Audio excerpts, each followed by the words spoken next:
name is Alice DeGennaro, and I'm a part owner with my husband of Longleaf Lumber. Our mill is actually in Maine, and in Cambridge we have a showroom and a warehouse where we stock finished goods.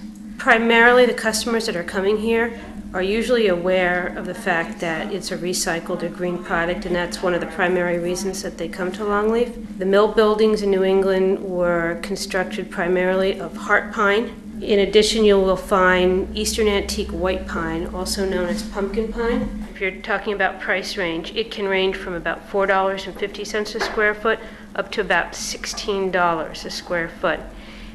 What makes the price difference is both the width of the board and the grade of the board.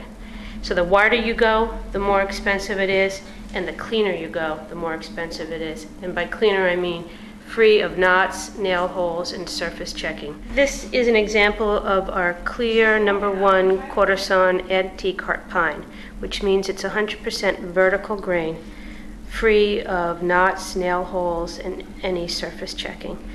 Most often we sell this product to homeowners who have older homes, primarily built in the Victorian period, where they're trying to match the existing floor. In barns, we primarily reclaim oak and chestnut.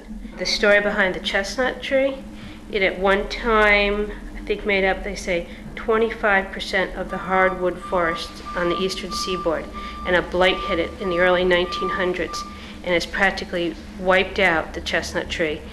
It will no longer survive. I mean, it grows for a couple of years and then dies off.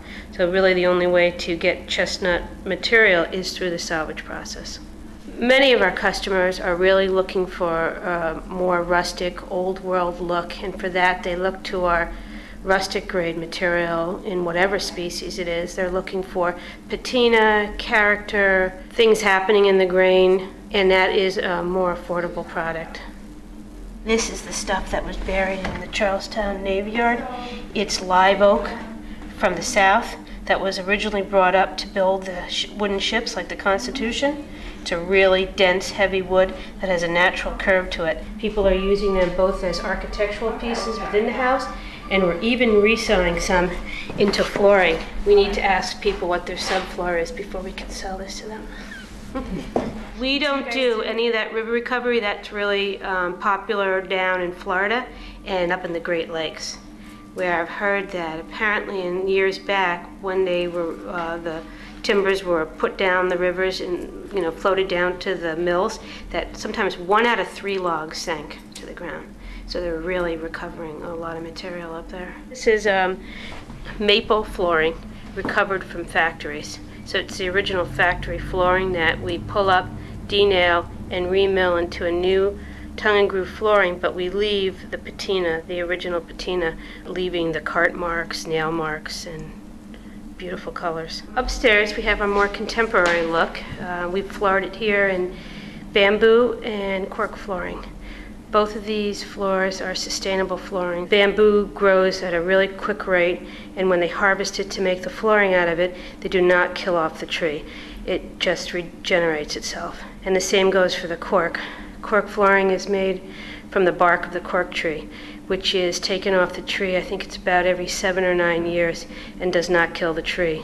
The floor just clicks together, literally, into itself. No nails, no adhesive. It really goes down nicely.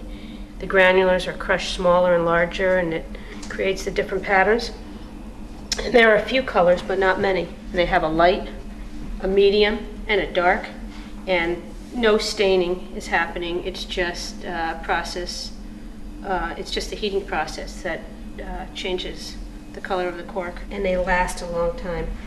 Basically, cork is like 50% air, so it's really cushiony under your feet, and it wears really well. I've been in a house, in my friend's house, where I think the cork is 40 years old. We were doing contracting and renovating of homes in the Boston area, and he had found some salvage beams that he milled up himself into flooring and installed in the homes, and he saw how the homeowners were really crazy about it, and kind of researched on who was doing anything like this in the area, and there wasn't anybody. We have a lot of repeat business with architects and contractors and friends of friends.